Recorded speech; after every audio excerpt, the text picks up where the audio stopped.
Shalom jemaat yang dikasihi Tuhan. Salam sejahtera, salam sehat, dan terus semangat di dalam Kristus Tuhan kita. Haleluya, haleluya. Saudara, hari ini kita akan merenungkan satu kebenaran firman Tuhan dari Amsal pasal 8 ayat 11. Amsal pasal 8 ayat 11, bunyi firman Tuhan demikian.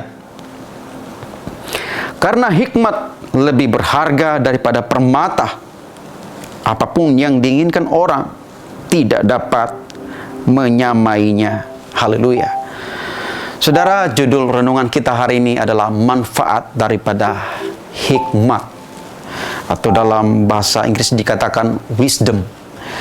Saudara, tadi kita mendengar bahwa karena hikmat lebih berharga daripada permata. Saudara, saya percaya bahwa kita semua sepakat setuju bahwa permata adalah barang yang sangat berharga, perhiasan yang sangat mewah, saudara, yang sangat bernilai tinggi, saudara. Bukan hanya bernilai tinggi, tetapi memang permata adalah barang yang indah, saudara, mewah, ya.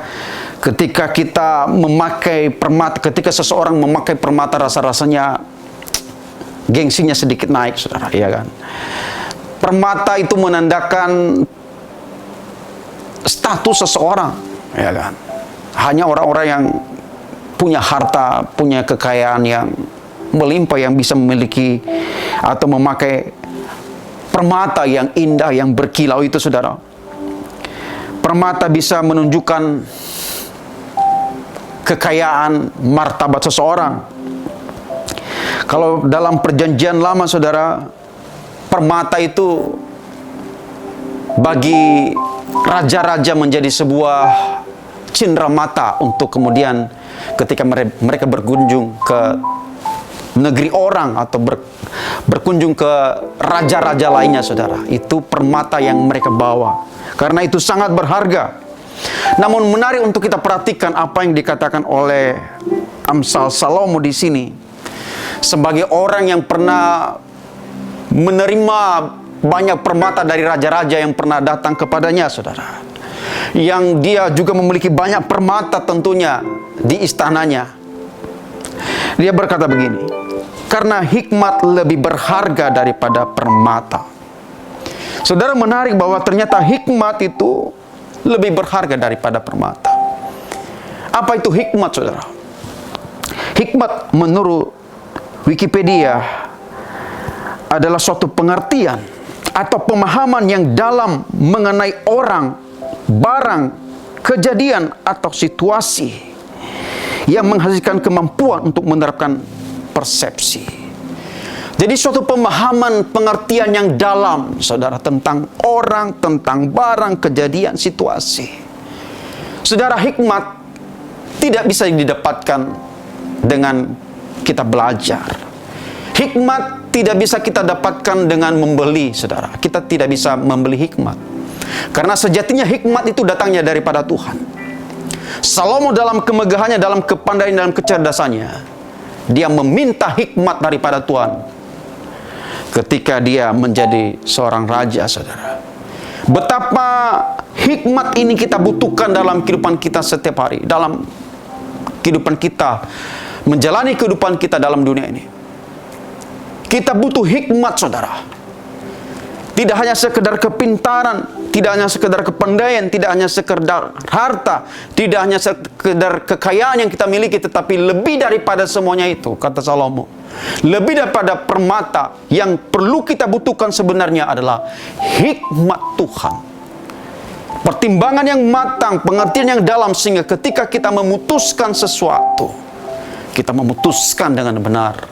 Bukankah dalam kehidupan kita, kita membuat banyak keputusan-keputusan, mulai dari keputusan-keputusan kecil sampai kepada keputusan-keputusan yang besar. Kalau kita tidak disertai dengan hikmat Tuhan, maka kita bisa saja mengambil keputusan-keputusan yang salah dalam hidup ini. Kita butuh hikmat Tuhan dalam studi kita. Kita butuh hikmat Tuhan dalam hubungan kita. Hubungan pasangan suami istri. Dalam keluarga kita butuh hikmat Tuhan, saudara. Supaya hubungan keluarga kita, hubungan pernikahan kita bisa langgeng. Itu hanya bisa terjadi kalau hikmat Tuhan menuntun kita. Kita butuh hikmat Tuhan dalam bisnis kita, dalam usaha kita. Sehingga dengan pertolongan hikmat Tuhan kita bisa menjalankan bisnis kita dengan benar dan diberkati Tuhan. Kita butuh hikmat Tuhan dalam pelayanan, saudara. Sehingga dengan hikmat Tuhan kita bisa menjadi berkat bagi banyak orang. Saudara, dalam segala aspek kehidupan, dalam segala dimensi kehidupan, kita butuh hikmat Tuhan. Dalam tiap-tiap hari perjalanan kehidupan kita, langkah hidup kita, kita butuh hikmat Tuhan. Makanya memang saudara, tidak salah kalau Salomo berkata bahwa hikmat Tuhan adalah segalanya. Melebihi daripada kekayaan, melebihi daripada kecerdasan, pengetahuan manusia. Yang dibutuhkan adalah hikmat. Saudara, oleh sebab itu, mari kita minta hikmat Tuhan senantiasa. Karena sekali lagi, hikmat tidak didapatkan dengan kekuatan kita, dengan hasil jeripaya kita, dengan hasil pengetahuan kita, tidak. Sungguh dan sejatinya hikmat itu datangnya daripada Tuhan. Tuhan anugerahkan kepada kita hikmat, sama seperti Tuhan menganugerahkan kepada Salomo hikmat yang luar biasa, melebihi daripada harta dan kekayaan. Dia memilih hikmat Tuhan, sehingga dalam perjalanannya dia bisa menjadi seorang raja yang penuh hikmat Tuhan. Mari kita juga meminta hikmat Tuhan dalam segala aspek kehidupan kita, sehingga kehidupan dan perjalanan iman kita boleh berhasil dan kita mencapai tujuan hidup kita karena kita dituntun oleh hikmat Tuhan. Amin untuk firman Tuhan hari ini. Mari kita minta hikmat Tuhan daripada Tuhan selalu. Mari kita berdoa. Tuhan Yesus, kami bersyukur untuk kebenaran firman Tuhan ini, bahwa betapa pentingnya kami, Tuhan, memiliki hikmat. Lebih penting daripada segala harta kekayaan yang dunia cari.